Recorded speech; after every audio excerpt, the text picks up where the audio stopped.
Welcome my children to English literature class. Today we are going to study chapter number 3, two stories about flying from your course book First Flight of class 10th. There are two stories in this chapter. First is his first flight and second is black aeroplane. यहाँ पर देखिए first story जो है his first flight, ये है एक छोटे seagull की। सीगुल जो एक पक्षी होता है वो उड़ने से बहुत ज्यादा डरा करता था।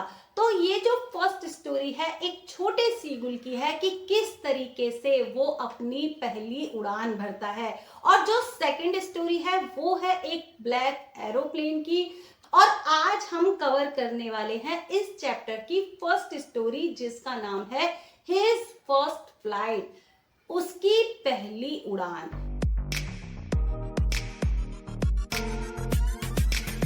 तो थोड़ा सा हम इसके बारे में जान लेते हैं। देखिए ये जो फर्स्ट स्टोरी है इस चैप्टर की हिज फर्स्ट फ्लाइट, ये है एक छोटे सीगुल की। छोटा सीगुल समुद्र के किनारे अपने पेरेंट्स के साथ, अपनी फैमिली के साथ रहा करता था, लेकिन अभी तक वो उड़ना नहीं सीखा था। तो किस तरीके से वो अपनी पहली उड़ान लेता है और किस तरीके से वो अपने डर पे विजय पाता है, क्योंकि उड़ने से उसको बहुत ज्यादा डर लगता था। तो वो जानेंगे हम इस स्टोरी में कि ये छोटा सीगुल किस तरीके से अपने डर पर विजय हासिल करता है। The young seagull was alone on his ledge. Ledge का मीनिंग होता है एक क्लिफ, एक चट्टान पर एक छोटा सा किनारा जो आगे की तरफ निकला हुआ होता है। तो एक छोटा सीगुल जो लेज पर, अपनी लेज पर अकेला रहा करता था। His two brothers and his sister had already flown away the day before। और उसके दो भाई और उसकी बहन जो कि एक दिन पहले ही उड़ान भरना सीख चुके थे। He had been afraid to fly with them। लेकिन छोटा सीगुल अपने भाइयों के और अपनी बहन के साथ उड़ने में बहुत ज्यादा डरता था। Somehow when he had taken a little run forward to the brink of the ledge and attempted to flap his wings, he became afraid। लेकिन किसी तरीके से ये छोटा सीगुल भाग के जब लेज के किनारे तक आता और ये उड़ने का प्रयास करता, अपने पंखों को फ्लैप करता। अटेम्प्टेड का मीनिंग होता है प्रयास करना और अफ्रेड का मीनिंग होता है डर जाना। ब्रिंक का मीनिंग होता है किनारा। ये छोटा सीगुल जैसे ही लेज के किनारे तक भाग के आता और अपने पंखों को फ्लैप करके खोलने की कोशिश करता और उड़ने का प्रयास करता, लेकिन ये डर जाता था, भयभीत हो जाता था जब ये नीचे देखता। The great expanse of sea stretched down beneath, कि एक विशाल सा समुद्र जो कि लंबा चौड़ा सा दिखाई दे रहा था। And it was such a long way down, miles down. और जिस लेज पर ये छोटा सीगुल खड़ा हुआ होता था और जब ये नीचे देखता तो उस समुद्र की गहराई मीलों दूर थी, मीलों गहरी थी। He felt certain that his wings would never support him। उसको हमेशा यही फील होता था कि जैसे ही वो उड़ने की कोशिश करेगा ना, उसके विंग्स, उसके पंख उसको सपोर्ट नहीं करेंगे। जैसे ही वो उड़ान भरेगा ना तो उसके पंख खुलेंगे ही नहीं। तो ऐसा उसको लगता था। So he bent his head and ran away back to the little hole under the ledge where he slept at night। इसीलिए वो भाग के अपना सर नीचे करके लेज के नीचे एक छोटा सा होल था, वहां चला जाता है जहां पर वो सोया करता था। Even when each of his brothers and his little sister whose wings were far shorter than his own, जबकि उसके भाइयों के और उसकी बहन के जो विंग्स थे वो छोटे थे। इस सीगुल से उसके भाइयों के और उसकी बहन के जो विंग्स थे, पंख थे, वो छोटे थे, लेकिन फिर भी वो यंग सीगुल से पहले ही उड़ना सीख चुके थे। He failed to muster up courage to take that plunge which appeared to him so desperate। करेज का मीनिंग होता है साहस, मस्टर अप का मीनिंग होता है इकट्ठा करना, प्लंज का मीनिंग होता है डाइव, या जंप लगाना। अपीयर्ड का मीनिंग होता है सामने आ जाना या प्रकट हो जाना। डेस्परेट का मीनिंग होता है निराशा। लेकिन जैसे ही वो अपना साहस इकट्ठा करके, अपने करेज को इकट्ठा करके प्लंज डाइव करने की कोशिश करता, छलांग लगाने की कोशिश करता, वैसे ही वो डेस्परेट हो जाता था, निराश हो जाता था। His father and mother had come around, calling to him shrilly, upbraiding him, threatening to let him starve on his ledge unless he flew away. अब देखिए, छोटे सीगुल के जो पेरेंट्स थे, उसके फादर और उसकी मदर, वो उसके पास मंडराने लगते हैं, उसके पास आ जाते हैं। ये छोटा सीगुल उड़ने की कोशिश ही नहीं कर रहा था, तो उसके पेरेंट्स उसके पास आ जाते हैं, चारों तरफ उसके घूमने लगते हैं। शरीली, वो तेज आवाज में, बारीक सी आवाज में उसके ऊपर चिल्लाते हैं। अपब्रीडिंग, उसको डांटते हैं। थ्रेटनिंग, उसको धमकाते हैं और उसको उसकी लेज पर, उसकी छोटी सी चट्टान पर ही भूखा मरने के लिए छोड़ देते हैं, जब तक वो उड़ना नहीं सीख जाता। स्टार्व का मीनिंग होता है भूखा मरना। But for the life of him he could not move, लेकिन वो अपनी लाइफ के लिए जरा सा भी मूव नहीं करना चाहता था, जरा सा भी नहीं हिलना चाहता था। दैट वॉज 24 आवर्स एगो।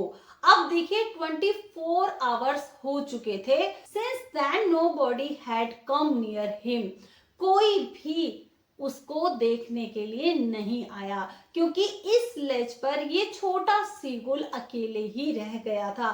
तो कोई भी 24 आवर से इसको देखने के लिए नहीं आया। द डे बिफोर, और एक दिन पहले, ऑल डे लॉन्ग, पूरा दिन, he had watched his parents flying about with his brothers and sister, perfecting them in the art of flight. एक दिन पहले ही इस छोटे सीगुल ने देखा था कि उसके पेरेंट्स उसके भाइयों को और उसकी बहन को आर्ट ऑफ फ्लाइट, उड़ने की कला सिखा रहे थे और उसमें परफेक्ट बना रहे थे। Teaching them how to skim the waves and how to dive for fish. Parents छोटे भाई बहनों को सिखा रहे थे कि किस तरीके से वेव्स, समुद्र की लहरों के ऊपर से उड़ा जाता है और किस तरीके से फिश को पकड़ने के लिए डाइव की जाती है, छलांग मारी जाती है। तो ये सारी आर्ट उसके पेरेंट्स उसके भाइयों को और बहनों को सिखा रहे थे। अब ये छोटा सीगुल ये सारी चीजें देख रहा था। He had in fact seen his older brother catch his first herring and devour it. यहाँ पर देखिए herring का मीनिंग होता है soft finned she fish, इसको हिल्सा फिश भी बोला जाता है। तो यहाँ पर छोटे सीगुल ने देखा कि किस तरीके से उसके बड़े भाई ने पहली मछली पकड़ी और उसको एकदम से खा गया। स्टैंडिंग ऑन ए रॉक, वो एक रॉक पर खड़ा हुआ था। While his parents circled around, raised a proud cackle, जबकि उसके पेरेंट्स, जैसे ही उसके बड़े भाई ने एक फिश पकड़ी और एकदम से उसको खा गया, उस दौरान उसके पेरेंट्स उसके चारों तरफ खुशी से चक्कर लगाने लगते हैं, चारों तरफ घूमने लगते हैं और एक प्राउड केकल, केकल यानी बर्ड्स की जो साउंड होती है, बड़े गर्व से शोर मचाने लगते हैं, केकल का साउंड करने लगते हैं और उसकी प्रशंसा करने लगते हैं। And all the morning the whole family had walked about on the big plateau midway down the opposite cliff, taunting him with his cowardice. यहाँ पर देखिए प्लेटो का मीनिंग होता है एक पठार या पहाड़ी मैदान, और अपोजिट का मीनिंग होता है सामने, क्लिफ का मीनिंग होता है चट्टान, टॉन्टिंग का मीनिंग होता है चिढ़ाना या ताने मारना, और कावर्डिस का मीनिंग होता है कायरता। यहाँ पर देखिए पूरी सुबह उसके पेरेंट्स जो कि सामने वाले प्लेटो पर बैठे हुए थे, सामने वाली चट्टान पर बैठे हुए थे और उसकी कायरता पर उसको टॉन्ट कर रहे थे, उसको ताने मार रहे थे। The sun was now ascending the sky, blazing on his ledge that faced the south। अब देखिए सूरज निकल आया था, सूरज की जो रोशनी थी वो बहुत ज्यादा तेज हो गई थी। अब जिस लेज पर ये छोटा सीगुल रहता था उसका जो फेस था वो साउथ की तरफ था, तो सूरज की रोशनी उस पर बहुत तेज चमक रही थी। He felt the heat because he had not eaten since the previous nightfall। अब देखिए छोटे सीगुल को बहुत ज्यादा गर्मी लग रही थी, बहुत ही हीट फील हो रही थी क्योंकि उसने पहली रात से कुछ नहीं खाया था। He stepped slowly out to the brink of the ledge।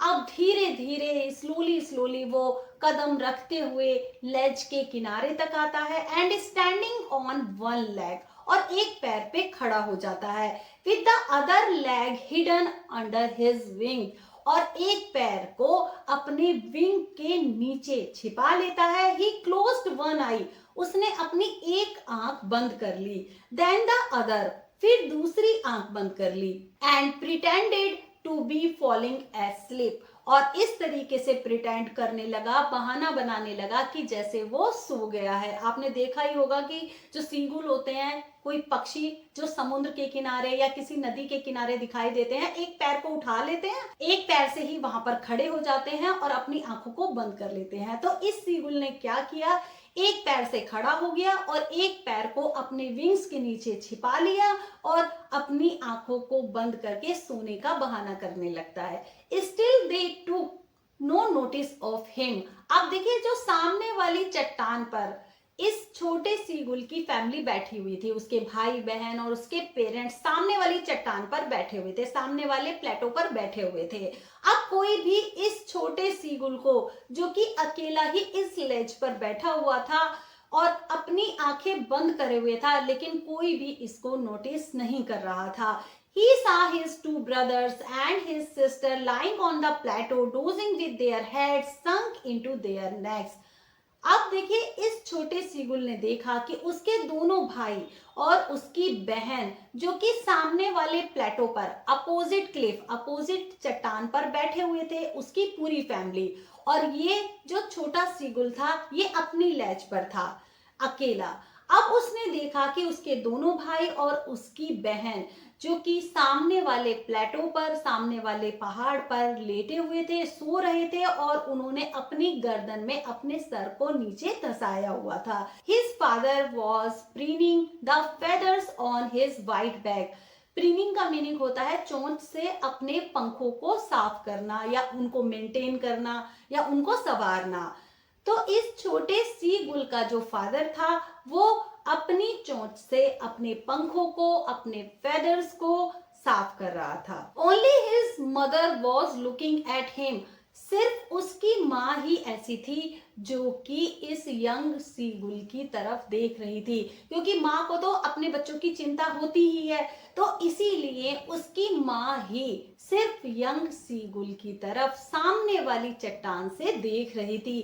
She was standing on a little high hump on the plateau। वो सामने वाले प्लेटो के लिटिल हाई हम्प, एक छोटे से ऊंचे किनारे पर खड़ी हुई थी।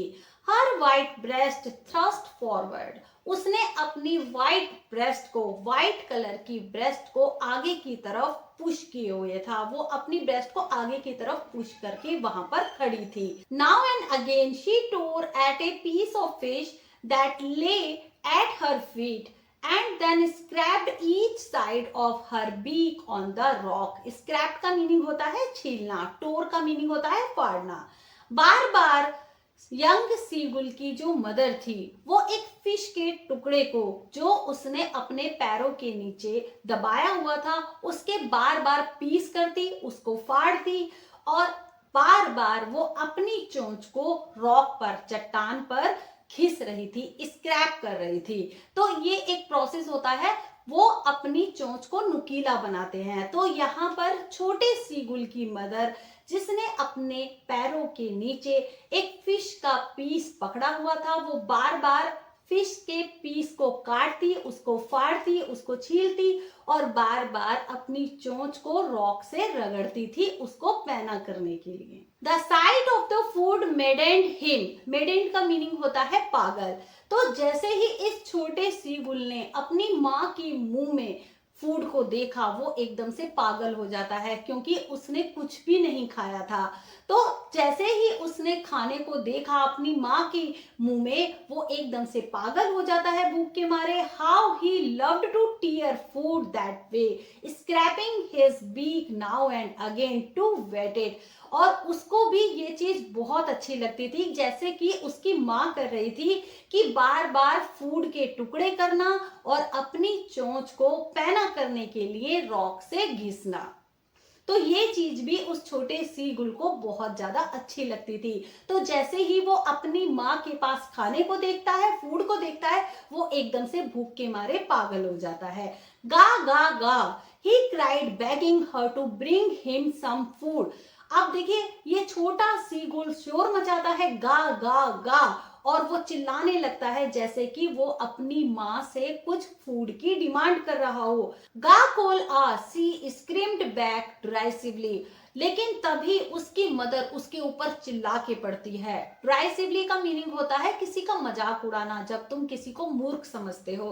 तो उसकी माँ भी वापसी में क्या जवाब देती है, गा कोला, जैसे वो अपने बच्चे को डांट रही हो, उस पर चीख रही हो।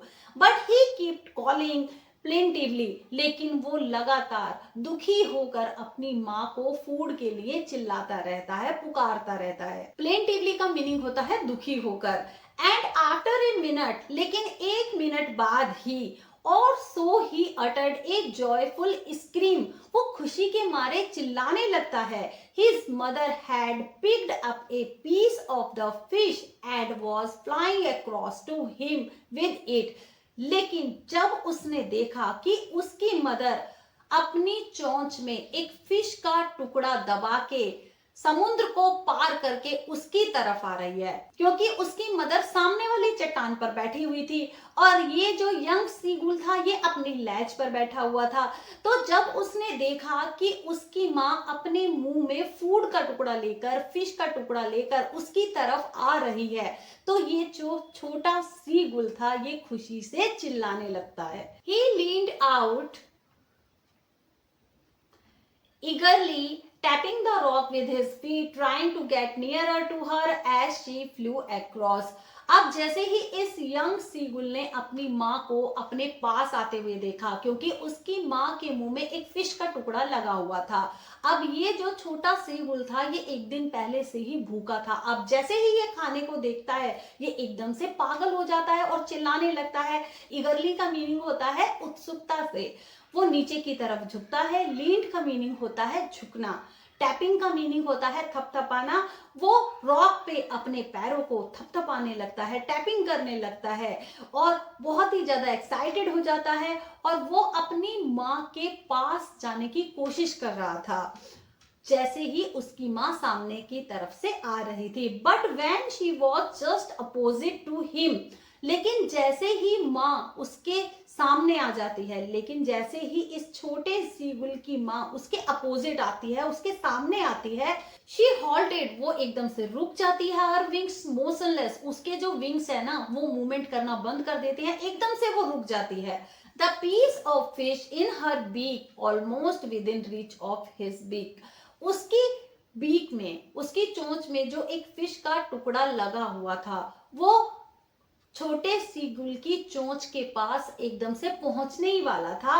He waited a moment in surprise, लेकिन अब ये छोटा सीगुल ये सोच रहा था, ये इंतजार कर रहा था कि अब मेरी माँ मेरे पास क्यों नहीं आ रही है, ये क्यों रुक गई है। Wondering why she did not come nearer, अब छोटे सीगुल को बहुत ज्यादा आश्चर्य होने लगता है कि मेरी माँ मेरी तरफ आ रही थी फूड लेके, लेकिन वो अपनी चोंच में फिश के टुकड़े को लटका के वहीं पर ही रुक गई है, अब ये मेरे पास क्यों नहीं आ रही है।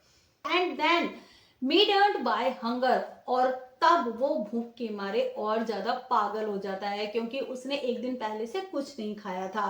ही डाइव्ड एट द फिश, और तभी वो तुरंत अपनी माँ की तरफ छलांग लगा देता है। अब देखिए उसकी माँ ने अपने बच्चे को सिखाने के लिए क्या चाल चली, क्या ट्रिक आजमाई। वो जैसे ही उसके पास आ रही थी, किनारे पर आ रही है, आप देखिए इस पिक्चर में देख सकते हैं, वो अपनी चोंच में अटका के एक फिश का टुकड़ा लाती है और वो किनारे पर ही रुक जाती है। वो सीधा उसके पास नहीं आती है, वो किनारे पर ही रुक जाती है अपने मुंह में फिश के टुकड़े को लेके। अब ये जो छोटा सीगुल था ना, अब जैसे ये खाने को देखता है वो एकदम से पागल हो जाता है, लेकिन उसकी माँ वहीं पर ही खड़ी रहती है फिश को चोंच में अटका के। अब एकदम से ये डाइव कर देता है, एकदम से छलांग लगा देता है फिश को पकड़ने के लिए, मछली को पकड़ने के लिए। ही डाइव्ड एट द फिश, और जैसे ही ये छोटा सीगुल फिश की तरफ देखता है, उसने देखा कि उसकी माँ ने अपनी चोंच में फिश को पकड़ा हुआ है, वो एकदम से डाइव कर देता है, छलांग लगा देता है। With A loud scream he fail outwards and downwards, वो बड़ी तेज चीख के साथ नीचे की तरफ कूद जाता है और अब वो खुली जगह में, एक खुले स्पेस में नीचे की तरफ जा रहा था। देन ए मॉन्स्टरस टेरर सीज्ड हिम, तब उसको एक दैत्य के आकार के एक बड़े विशाल टेरर ने उसको पकड़ लिया। सीज्ड का मीनिंग होता है पकड़ लेना या जकड़ लेना। तो एक विशाल दैत्य के आकार के टेरर ने, डर ने उसको पकड़ लिया। And his heart stood still, और अब उसका जो हार्ट था वो एकदम से स्टिल हो गया था, जम गया था। ही कुड हियर नथिंग, और अब उसको कुछ भी सुनाई नहीं दे रहा था। But it only lasted a minute, लेकिन तभी एक मिनट पहले ही, द नेक्स्ट मोमेंट ही felt his wings spread outwards, अगले ही क्षण उसको लगने लगा कि उसके जो विंग्स है ना वो बाहर की तरफ स्प्रेड कर रहे हैं, खुल रहे हैं। The wind rushed against his breast, feathers then under his stomach and against his wings. अब देखिए ये जो छोटा सीगुल था ये नीचे की तरफ गिर रहा था, हवा में नीचे की तरफ तैर रहा था, और अब इसको ऐसा लग रहा था कि हवा इसकी ब्रेस्ट के जो फेदर्स हैं, जो पंख हैं, वो उनसे टकरा रही थी और उसके स्टमक से भी टकरा रही थी और उसके विंग्स से भी टकरा रही थी। He could feel the tips of his wings cutting through the air. अब यहाँ पर छोटे सीगुल को ये फील होने लगा था कि उसके जो विंग्स हैं, उसके जो पंख हैं, वो हवा को भी काट सकते हैं। He was not falling headlong now. अब इस बार वो सर के बल नहीं गिर रहा था। हेडलॉन्ग का मीनिंग होता है सर के बल। He was soaring gradually downwards and outwards. Soaring का मीनिंग होता है बड़ी तेज गति से उड़ान भरना। अब वो डाउनवर्ड्स नीचे की तरफ, आउटवर्ड्स ऊपर की तरफ उड़ान भर रहा था। He was no longer afraid, लेकिन अब उसको डर नहीं लग रहा था। He just felt a bit dizzy, थोड़ा सा उसको डिजी फील हो रहा था, थोड़ा सा उसको अनकंफर्टेबल लग रहा था, थोड़ा सा उसको चक्कर भी आ रहा था क्योंकि उसने कुछ भी नहीं खाया था। Then he flapped his wings once and he soared upwards, और उसने एक बार फिर अपने पंखों को फ्लैप किया और तेजी से ऊपर की तरफ उड़ गया। गा ga ga ga ga ga गा कोल आ, उसकी मदर भी शोर मचाती हुई तुरंत बड़ी तेज गति से उसके पास आ जाती है। हर wings making a loud noise, और इस बार उसकी मदर के जो विंग्स थे वो बहुत तेज शोर मचा रहे थे। तो यहाँ पर देखिए जैसे ही वो अपने बेटे को उड़ता हुआ देखती है, छोटे सीगुल को उड़ता हुआ देखती है, तो वो भी एक बर्ड वाली साउंड में गा गा गा गा गा गा इस तरीके से शोर मचाने लगती है, और उसके पंख भी इस बार बहुत तेज आवाजें कर रहे थे। He answered her with another scream, और उसने भी चिल्ला के अपनी माँ को आंसर किया। Then his father flew over him screaming, तभी उसका फादर भी स्क्रीमिंग करते हुए, चिल्लाते हुए, उड़ान भरते हुए वहां पर आ गया। He saw his two brothers and his sister flying around him, curveting and banking and soaring and diving. तभी उसके दोनों भाई और उसकी सिस्टर भी फ्लाइंग करते हुए उसके चारों तरफ मंडराने लगे। अब देखिए ये फ्लाइंग की 4 कंडीशन है, 4 स्टेट है। कर्वेटिंग, एक हॉर्स की तरह टैपिंग करते हुए उड़ रहे थे। बैंकिंग मीन्स एक पंख को नीचे करके, एक पंख को ऊपर करके वो उड़ रहे थे। सोरिंग, बहुत ही तेज गति से वो उड़ रहे थे। डाइविंग, वो छलांग मार रहे थे। तो अब देखिए ये सभी पूरी फैमिली, भाई बहन, पेरेंट्स, ये क्या कर रहे थे, ये फ्लाइट करने की सारी टाइप्स को आजमा रहे थे, जिस जिस तरीके से फ्लाई की जाती है। अब देखिए आपने देखा होगा आसमान में जो बर्ड्स होते हैं वो किस तरीके से फ्लाई करते हैं। कभी वो ऊपर की तरफ उड़ते हैं, कभी वो नीचे की तरफ उड़ते हैं, और कभी वो कर्वेटिंग मीन्स इस तरीके से ऐसे कर करके घोड़े की तरह टैपिंग करते हुए वो उड़ते हैं। और कभी कभी वो अपने पंखों को, एक पंख को नीचे की तरफ झुका लेते हैं और तब फ्लाई करते हैं। तो ये फ्लाइट करने की अलग अलग टाइप्स हैं। तो इसी तरीके से ये पूरी फैमिली खुशी के मारे आकाश में उड़ रही थी। यहाँ पर कौन कौन था, छोटा सीगुल था जो कि अब उड़ना सीख चुका था। तो ये छोटा सीगुल जब उड़ना सीख चुका था तो इसकी खुशी को सेलिब्रेट करने के लिए इसके मदर, इसका फादर, इसके भाई बहन भी ये सभी खुशी मना रहे थे और खुशी से अलग अलग टाइप से उड़ रहे थे, फ्लाइट ले रहे थे। Then he completely forgot that he had not always been able to fly. और अब छोटा सीगुल बिल्कुल भूल चुका था कि कभी ऐसा भी दिन था कि उसको उड़ना नहीं आता था। And commanded himself to dive and soar and curve shrieking shrilly. आप देखिए यहाँ पर वो अपने आप को कमांड करता है, मीन्स अपने आप को आज्ञा देता है कि वो डाइव करे, मीन्स छलांग लगाए, शोर बड़ी तेज गति से उड़े, कर्व मीन्स ऐसे घूम घूम के कर्व करके उड़े, और श्रीकिंग श्रीली बहुत ही तेज और बारीक आवाज में शोर मचाए, क्योंकि अब छोटा सीगुल उड़ना सीख चुका था। He was near the sea now, और अब वो समुद्र के बिल्कुल पास था। Flying straight over it, और वो अब बिल्कुल सीधा समुद्र के ऊपर उड़ रहा था। Facing straight out over the ocean, और अब वो समुद्र का सामना कर रहा था, बिल्कुल वो समुद्र के ऊपर उड़ रहा था।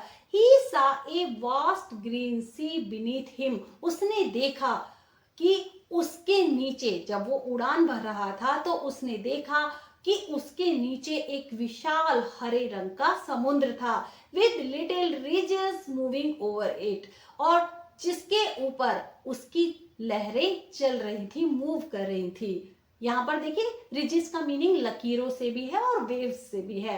And he turned his beak sideways and cawed amusedly. Amusedly का मीनिंग होता है बहुत ही आनंद पूर्वक या बहुत ही ज्यादा खुशी से। तो उसने अपनी बीक को, अपनी चोंच को साइड में टर्न किया और कार्ड, कार्ड का मीनिंग है यहाँ पर एक बर्ड की साउंड का। तो अपनी बीक को साइड में करके वो का की साउंड करने लगता है बहुत ही खुशी से। His parents and his brothers and sister had landed on this green flooring ahead of him. अब देखिए ये जो छोटा सीगुल था, इसके पेरेंट्स को, इसके भाइयों को और इसकी बहन को ग्रीन समुद्र पर अपने पैरों को लैंड करना, रखना आता था। दे वर बैकोनिंग टू हिम। बैकोनिंग का मीनिंग होता है इशारा करना या पॉइंट करना। तो ये सभी उस छोटे सीगुल को इशारा कर रहे थे। कॉलिंग श्रीली, बहुत ही तेज तेज बारीक आवाज में चिल्ला रहे थे। He dropped his legs to stand on the green sea. तो तभी ये छोटा सीगुल अपने पैरों को ग्रीन समुद्र में, हरे रंग के समुद्र में खड़ा करने की कोशिश करता है। His legs sank into it, लेकिन जो उसकी टांगे थी वो नीचे डूब जाती हैं। अब देखिए उसके भाइयों को और उसकी बहन को और उसके पेरेंट्स को तो समुद्र में अपने पांव से लैंड करना या खड़े होना आता था, लेकिन इस छोटे सीगुल ने तो अभी अभी फ्लाइट सीखी थी, तो उसको अभी सी पर, समुद्र पर लैंड करना नहीं आता था। तो जैसे ही वो अपने पैरों को रखता है तो उसके पैर समुद्र में डूबने लगते हैं। He screamed with fright and attempted to rise again, flapping his wings. वो एकदम से चिल्लाने लगता है डर के मारे, और वो अपने पंखों को दोबारा से फ्लैपिंग करके उड़ने की कोशिश करता है। But he was tired and weak with hunger, लेकिन वो बहुत ज्यादा थक चुका था और वो भूख से बहुत ज्यादा कमजोर हो चुका था। And he could not rise, और वो ऊपर की तरफ राइज नहीं कर सका। Exhausted by the strange exercise, क्योंकि ये जो एक स्ट्रेंज एक्सरसाइज, ये जो उसने नई नई जो एक्सरसाइज सीखी थी ना, ये जो उड़ान भरना सीखा था, वो उससे एग्जॉस्ट हो चुका था, थक गया था। His feet sank into the green sea. उसके जो पैर थे वो हरे समुद्र में डूब रहे थे। And then his belly touched it. और जैसे ही उसके पेट ने समुद्र के पानी को छुआ, and he sank no farther, और अब वो डूब नहीं रहा था। He was floating on it, और अब वो समुद्र के ऊपर तैर रहा था। And around him his family was screaming. और अब उसके चारों तरफ उसकी जो फैमिली थी वो स्क्रीमिंग कर रही थी, चिल्ला रही थी। प्रेजिंग हिम, उसकी तारीफ कर रही थी। And their beaks were offering him scraps of dog fish, और अब उन सभी की चोंच में क्या लगा हुआ था? एक डॉग फिश का टुकड़ा लगा हुआ था, और वो सभी यंग सीगुल को खाना ऑफर कर रहे थे, एक डॉग फिश के टुकड़े को ऑफर कर रहे थे। He had made his first flight. इस तरीके से इस छोटे सीगुल ने अपनी फर्स्ट फ्लाइट ली।